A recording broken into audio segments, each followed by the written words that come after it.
ترقی کر رہی ہے جی اور اس کے بعد اب نئی نئی کہکشائیں دریافت ہو رہی ہیں، نئی نئی یوں سمجھیے کہ ڈسکوریز ہو رہی ہیں، بلیک ہول کی باتیں ہو رہی ہیں اور گلیکسیز کی باتیں ہو رہی ہیں. تو ایک بار میں پڑھ رہا تھا ان تمام ریسرچز کو، تو ایک میری نظر سے ایک ریسرچ گزری کہ زمین جو ہے نا اس کائنات میں بہت چھوٹا سا نقطہ ہے. اللہ اکبر. یعنی بڑے بڑے جو سیارے ہیں یا بڑی بڑی چیزوں کے سامنے، یعنی آپ دوسرے لفظوں میں یوں سمجھ لیں کہ اگر یہ پوری گول ٹیبل جو ہے نا، اگر یہ ہماری کائنات ہے تو اس میں ایک نقطہ جو ہے نا ہماری زمین. اللہ اکبر. تو میرے ذہن میں اچانک ایک عجیب سا سوال آیا کہ اللہ نے اتنی بڑی دنیا بنائی، اتنی کہکشائیں بنائی اور پھر اتنے پلانٹس بھی موجود ہیں، تو ہماری زمین تو اس میں سے بہت چھوٹا ایک طرح سے حصہ ہے، لیکن اس میں کعبہ بھی ہے، واہ واہ. اس میں نبی پاک بھی ہیں، اور ہم نے تو اب تک یہی پڑھا ہے کہ سب سے افضل مقام کعبہ مشرفہ ہے یا مدینہ منورہ ہے اور یہ مقدس مقامات ہیں.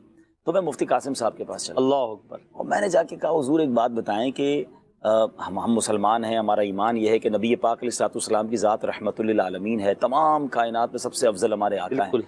اور پھر اللہ کا جو گھر ہے، جو مرکز دنیا ہے کہہ لیں، جو بیت المعمور کی سیدھ میں ہے، وہ بھی زمین پر موجود سبحان ہے، اللہ. مگر اس پوری زمین کی اس کائنات میں حیثیت تو بہت چھوٹے سے نقطے کی طرح ہے.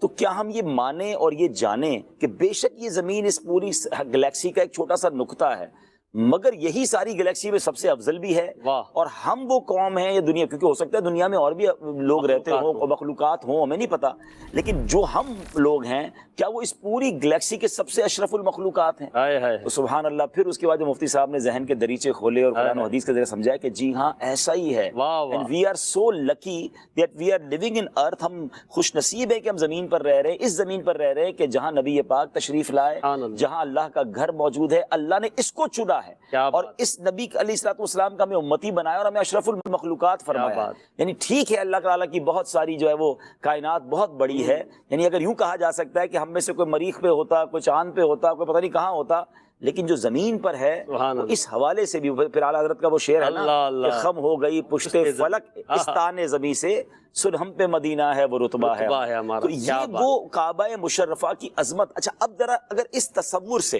اللہ کرے میں وہ بات سمجھانے میں کامیاب ہو جاؤں جو اس کے بعد سے میرا ذہن بنا کہ اس کے بعد جب کعبہ مشرفہ کے سامنے بندہ جاتا ہے یا اس کا تصور جماتا ہے نا کہ اس پوری عظیم کائنات میں کئی کہکشاؤں میں اگر رب العالمین نے اپنا گھر بنانے کے لیے جو جگہ چنی ہے جو بالکل بیت المعمور کی سیدھ میں موجود ہے، جو فرشتوں کا کعبہ ہے، تو یہ وہی وہ عمارت ہے اور مجھ جیسا گناہگار اسی عمارت کے سامنے. اللہ اکبر. یعنی سینٹر آف رحمہ، اللہ کی رحمتوں کے نزول کا جو مرکز ہے، میں اس مرکز کے سامنے پہنچ گیا ہوں، تو مجھ جیسا خوش نصیب کون ہوگا اور پھر مجھ پر رحمت الہی کی کیسی برسات ہوگی.